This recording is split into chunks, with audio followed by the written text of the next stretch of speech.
Comenzamos retirando apropiadamente el cooler o disipador para lograr acceder al microprocesador.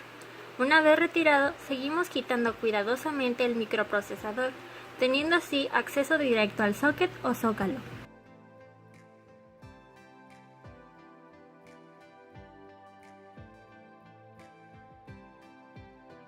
El socket es un sistema electromagnético de soporte y conexión eléctrica instalado en la placa base, que se usa para fijar y conectar el microprocesador, sin soldarlo, lo cual permite ser extraído después. Este en específico es llamado Socket 939, diseñado por AMD o AMD en el 2005. Su nombre proviene a que tiene 939 contactos.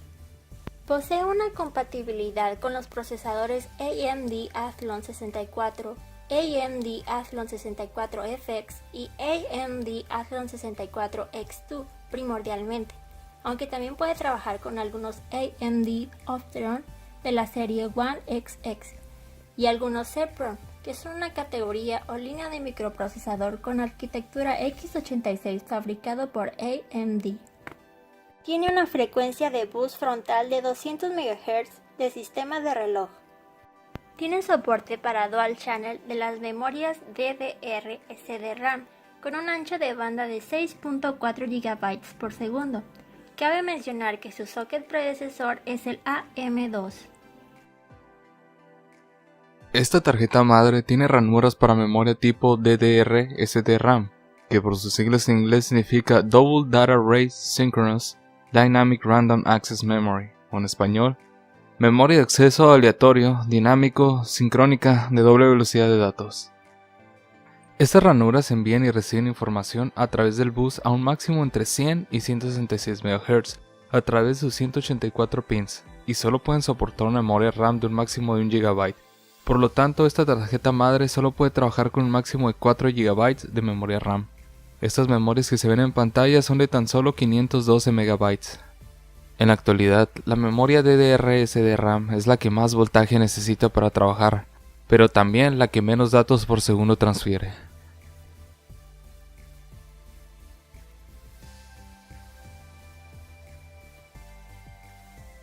El chipset que utiliza es un ATI Radeon Express 200. Como su nombre lo indica, fue desarrollado por ATI. Este chipset trabaja con los procesadores AMD de 64 bits, el Socket 939 y el Socket 754. Tiene una tarjeta de gráficos integrada llamada Radeon, siendo el primer chipset con un procesador de gráficos integrado que le permite al usuario jugar videojuegos desarrollados con DirectX 9 y OpenGL. Aparte de la tarjeta de gráficos ya integrada, el chipset permite que se le agreguen las tarjetas de videos más recientes del mercado de su año de lanzamiento. Este chipset está conformado por dos puentes, el puente norte que es un ATI RS482 y el puente sur que es un SB400. El puente norte, también conocido como Host Bridge, se encarga de trabajar con los buses de mayor velocidad, por lo tanto se conecta con las ranuras de memoria RAM, el socket del procesador y el PCI Express, pero también se comunica con el puente sur. Este puente norte utiliza un disipador de calor pasivo, es decir, no utiliza un abanico para enfriarse. El puente sur trabaja con los dispositivos de menor velocidad, como son los puertos USB, los IDE y SATA, que es donde se conecta el disco duro, la BIOS que contiene la configuración de la motherboard, las ranuras de expansión PCI, la memoria CMOS, el conector de internet y los dispositivos de entrada y salida. A comparación del puente norte, este puente sur no necesita un disipador de calor. Esta ranura de expansión es usada comúnmente en su mayoría para tarjetas de gráficos, que son usadas en el área de videojuegos y diseño 3D, pero también tiene otros usos como tarjetas de sonido, para equipos de audio de alto precio y calidad, como un estudio de grabación profesional, o también para transmitir datos de internet a gran velocidad, como se usa en laboratorios. La ranura de PCI Express no se conecta con el puente sur como los demás PCI, sino con el puente norte, ya que transmite una gran cantidad de bits por segundo.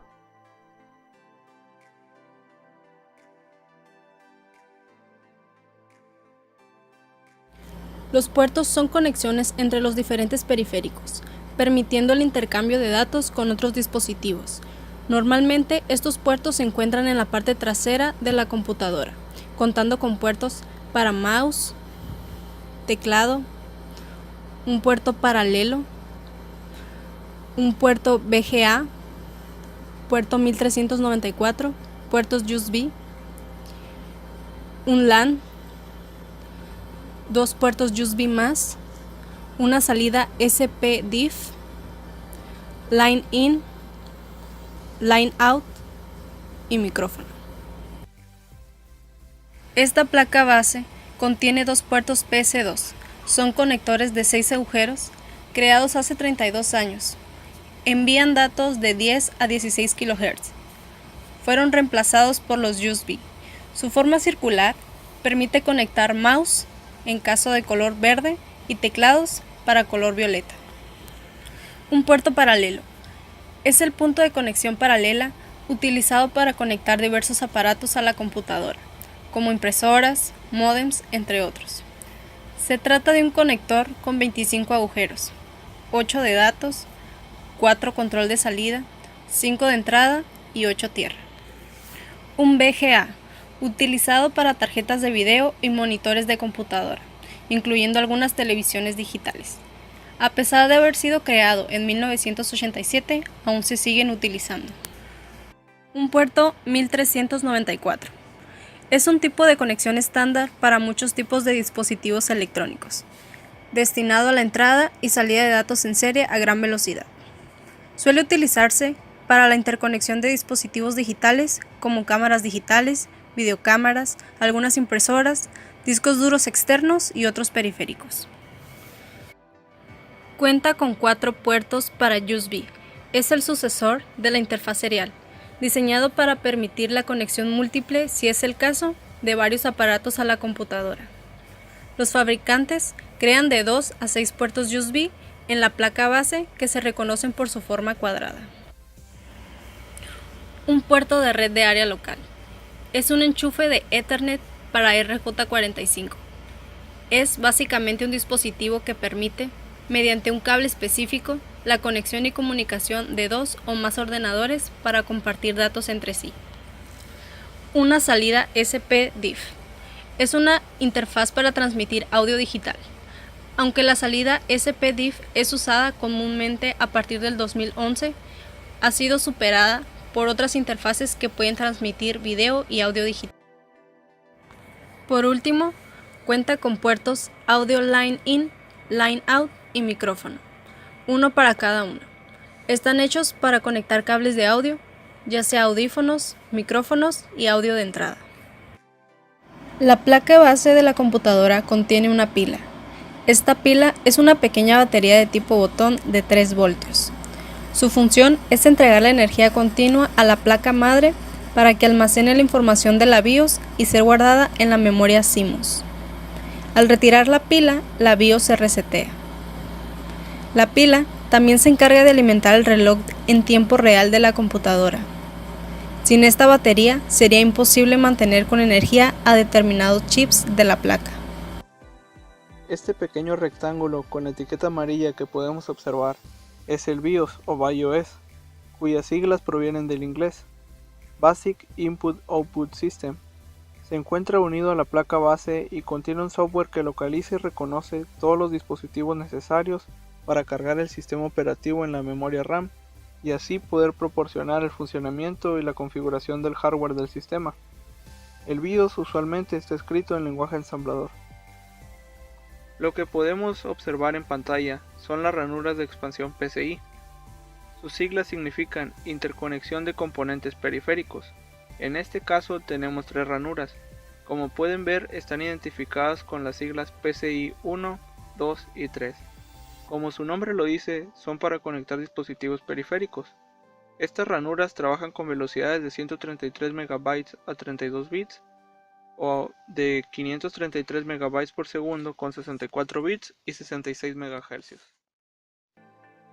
Algunos ejemplos de las expansiones que podemos tener en nuestra computadora mediante las ranuras PCI es el agregar sintonizadores de televisión o tarjetas de sonido e incluso algunos módems por medio de estas ranuras. Lo que podemos ver a continuación es un tipo de cable llamado IDE o cable ATA, el cual es el antecesor del cable SATA, que es el estándar en la actualidad. Su función es la de transportar datos entre la placa base y los dispositivos de almacenamiento, como lo es el disco duro. También podemos conectarlo de manera alterna al lector de CD, o podemos agregar un disco duro esclavo para tener más almacenamiento en nuestra computadora.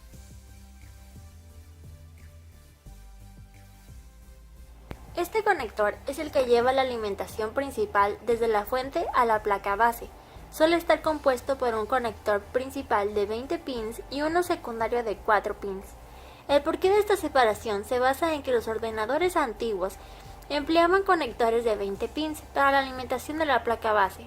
Sin embargo, todas las placas base modernas solo emplean conectores de 24 pins desde hace ya bastantes años, pero los fabricantes de fuentes los siguen manteniendo por temas de compatibilidad con las placas base antiguas. Este conector se estandarizó con el formato ATX en 1996 y viene definido por pins con forma determinada, para que no sea posible conectarlo en sentido inverso.